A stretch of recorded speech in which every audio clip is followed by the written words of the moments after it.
everybody. Welcome to the Jerusalem Connection Red Alert Report. I'm Amy Zawi, and joining us today is our very own president, Shelley Neese, and our longtime friend and recurring guest, Igal Hecht of Chutzpa Productions. You may remember a few months ago, we had him on to discuss his documentary about the victims of October 7th who were on the roads. That documentary is called The Killing Roads and is now available. We will be sharing those links. And Igal is also in the middle of working on another documentary that has a very unique angle, and it's called Who Do We Belong To? And I really want Igal to share with all of you what the premise and the mission of that film is. And we will also be sharing with you how you can contribute to its production and where you can see it when it's ready to be released. Igal, thank you for joining us today. We always enjoy having you on. So please give us a very quick update on the success of The Killing Roads, which has hit the ground for the streaming cloud, really, and screening opportunities. But then let's talk about, so who do we belong to, your new documentary? Absolutely. So much. Thank you so much for having me on. The Killing Road's been doing really well. It has over 3 million views on all across social media platforms. So you can watch it on the killingroads.com or on Twitter or X, I suppose now, and YouTube and Vimeo. And the response has been phenomenal. It's been terrific. Right now, I think on IMDb reviews, we're at 9.6 out of 10, almost 50 reviews. And so it's been really great. The response has been fantastic. The critical response from the media has been fantastic. So very blessed, very thankful. And in regards to this new film, Who Do You Belong To? It's basically a film that was my October 7th film, quote unquote, that I started. I started filming it prior to The Killing Roads. Basically, I contacted a wonderful Israeli director by the name of Dotan Naveh, who is the director of the film. I'm the producer and editor of the film. And along with my longtime colleague, Lior Cohen and Gabriel Volkovic in Israel, they both sort of joined the production. And as soon as the 7th happened, we were looking for a story, and Dotan found a story of this group of amazing women, 10 amazing women from Kibbutz Kfar Aza, and who survived the massacre on the 7th. The film is called Who Do You Belong To? Because they're a part of a WhatsApp group. So they're a WhatsApp group of 10 women who lived in this community. Most of the members are wives of people who were born in the kibbutz or moved to the kibbutz. And they would, just a normal WhatsApp group where you see their lives prior to the 7th, holidays, birthday parties, etc., etc. The 7th hits, and the only form of communication they have is this WhatsApp group. So for about 36 hours, they don't even know what's happening. And this is the only way they can communicate with each other. All of them survived, some better than others. And we focus on about 4 of them. So the entire group is in the film, but we focus and hone in about 4 of the women. And they are a reflection of Israel, basically. So these women are a reflection of Israel. And that's sort of what the film is about. The film starts with the 7th, but then we've been following them now for about a year, and we'll continue to follow them for another 6 months. And so how do you move forward from the trauma? We focus on women empowerment and the resilience of these women, but how do you move forward from the trauma? So, and the focus on the specific women we focus on for example, is on Eli. Eli is she made world news. She was basically in a coma for 60 days. She defended her daughter and was burned. 60% of her body was burned when they were trying to blow up their bomb shelter. And somehow she made it out with her husband. And then she was in a coma for induced coma for about 50 days because of the severe burns. And we follow her entire journey to where she is now achieved success in terms of graduating from the university. She was studying medicine, so she graduated, and she's going to start working in Soroka Hospital in Beersheba soon. So we really followed her entire journey from the coma all the way to her graduation and beyond. We have another woman by the name of Noah, who was 8.5 months pregnant during the 7th. And just her struggles. And she was a peacenik, from Tel Aviv, who moved to the kibbutz. and just the complete transformation of, okay, so where does she what goes with her now? Like her entire mindset has shifted. And so that's one of the things we also look at. So really these women embody Israel. Another woman is Jessica, who lost her husband, who was at the forefront of the first response unit in Kibbutz Kfar Aza, and he was murdered on the 7th. And now she has 2 kids, and she has to sort of, how does she pick up her life, and how does she move forward? And so these women embody Israel, and how does Israel move forward? And we see that through these women.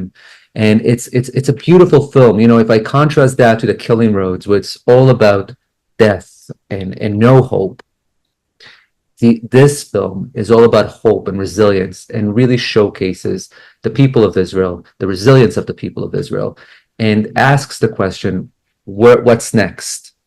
And so Dotan and Lior and Gabriel did just an amazing job capturing all of it. You know, I wasn't on the ground to film it, and so I'm just producing and editing it, along with Eitan Nilosh, who's a brilliant executive producer, and we're basically giving them the support that they need to finish this film.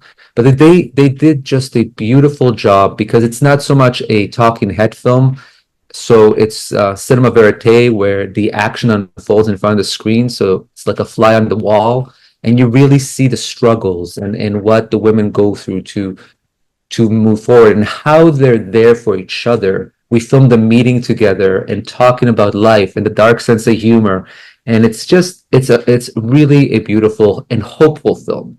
That's the main theme here, hope, you know, and things along those lines.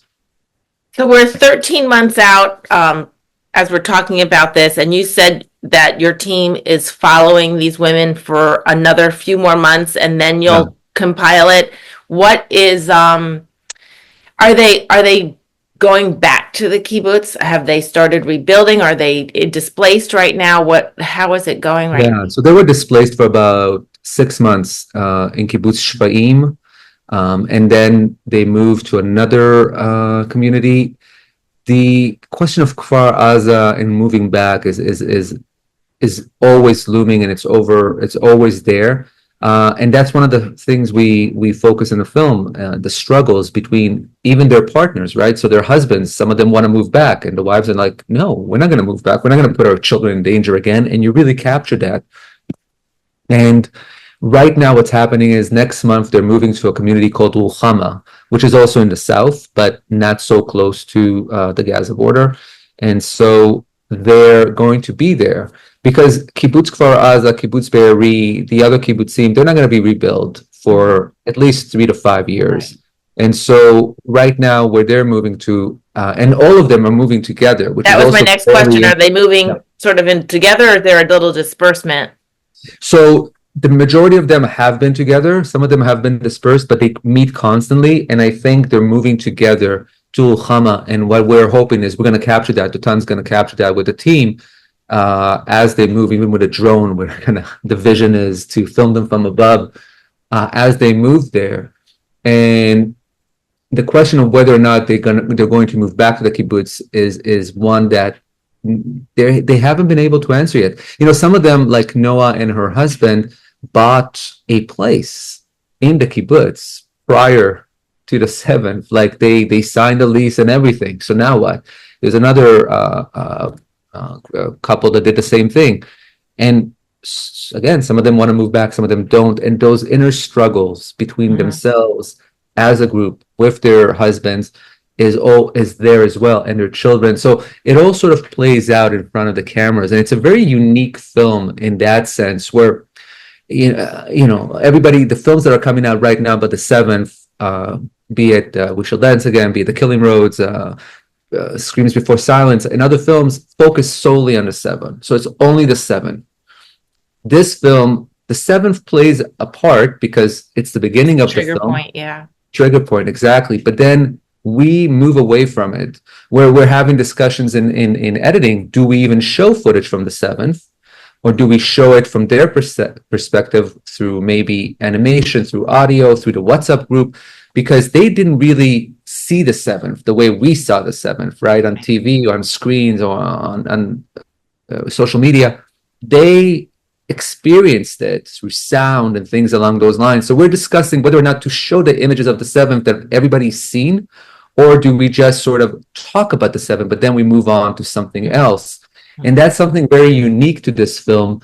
And having done a film that is extremely graphic, when it comes to the seventh, for me personally, it's great to move on something that's just more hopeful. And Dotan did really a brilliant job directing, and the guys, Lior and Gabriel, did a wonderful job capturing those beautiful sort of scenes and images.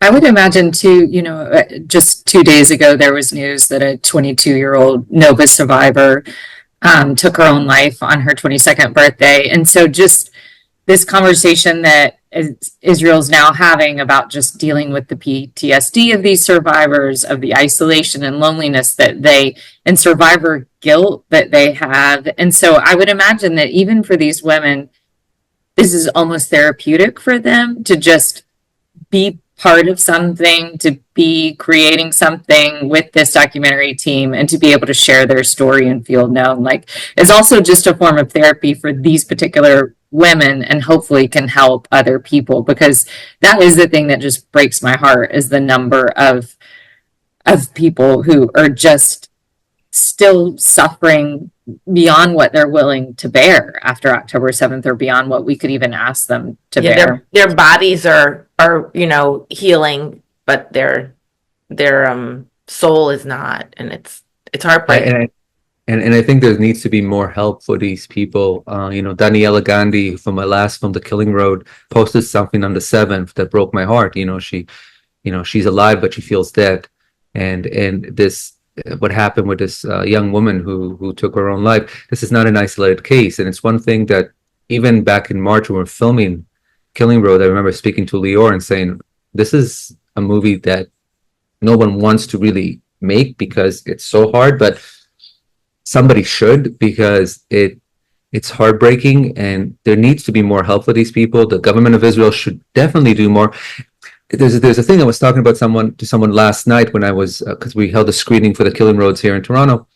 Everybody wants to see the heroes and moving forward, and sort of almost like, okay, the 7th happened, let's move on.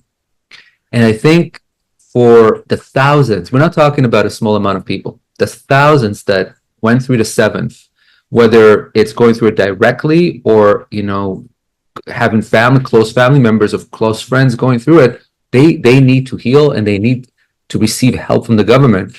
Unfortunately, and I'm not being political here in terms of, but the government definitely needs to invest and do more to help these people. They deserve that. They're citizens of the country, and, the government, the state failed them on every level on the 7th. So at least now they should do more to help them through therapy, and everybody's suffering through their PTSD, and it's almost like being ignored. And we're going to see more, unfortunately, we're going to see more heartbreaking cases like this. And just circling back, what you just said, in terms of the women, the way they handle the 7th is being there for one another. And that's one of the things that we really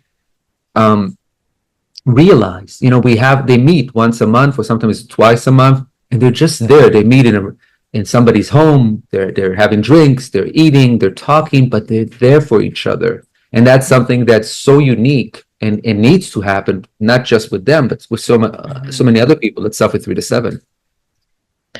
So Igal, what can what do you need us to know, our audience to know? And we'll be sharing the links so that they can follow along with the production, contribute to production costs.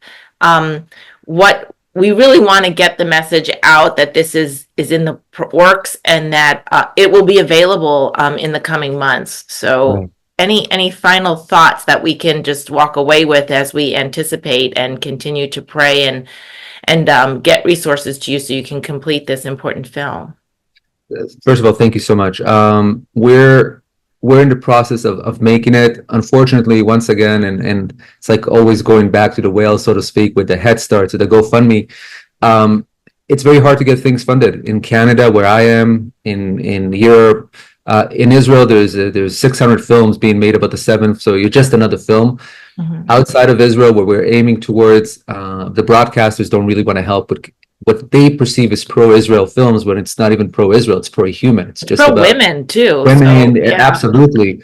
And so we've gone back to the internet, and we're running a Head Start campaign, which is an Israeli sort of GoFundMe, and any contribution would help, definitely. And if people click on the link that will be provided, they can contribute any amount. It's in Israeli shekels, so it can go from 35 shekels, which is roughly the cost of maybe 2 lattes at Starbucks, all the way to 3,000 shekels. So whatever it is that people want to give, we're extremely appreciative and truly appreciative for that. And the film will be out next year. I can't tell you exactly when, because we're still debating whether to finish filming in February or whether to extend it till May. So we're still sort of on that path. We currently have we have about 70 hours of film of captured footage. I'm going through it, so the post-production has started. I started last week, and we'll give updates. And if you are in the if you contribute to the Head Start campaign, Dotan gives constant updates.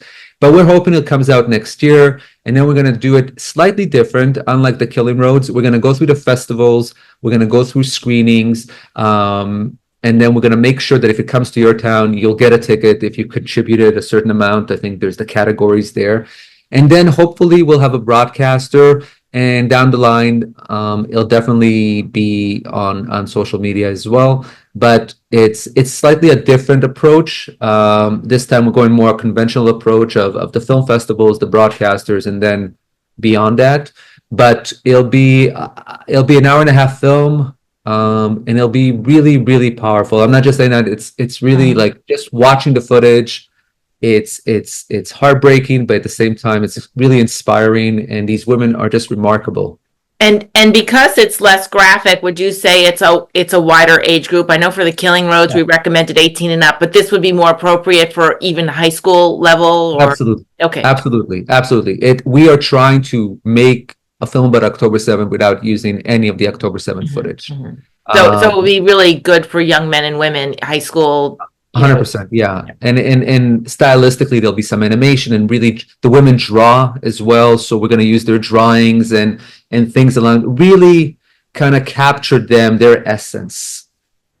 Well, it sounds like a wonderful endeavor, and we want to be a part of it. We want our audience to keep track of it, and just make sure we see the updates. If clips get released, that we can share those as well. So Igal, thank you so much for joining us today. We're excited to share everything you're doing with our audience and keep them updated. Thank you so much. Shavua Tov. Shavua Tov. Am Yisrael, Am Yisrael, Am Yisrael chai.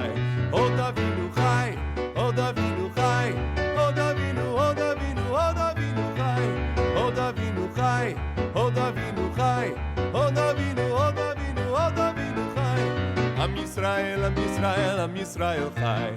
Am Yisrael, Am Yisrael, Am Yisrael chai. Am Yisrael, Am Yisrael, Am Yisrael chai. Od Avinu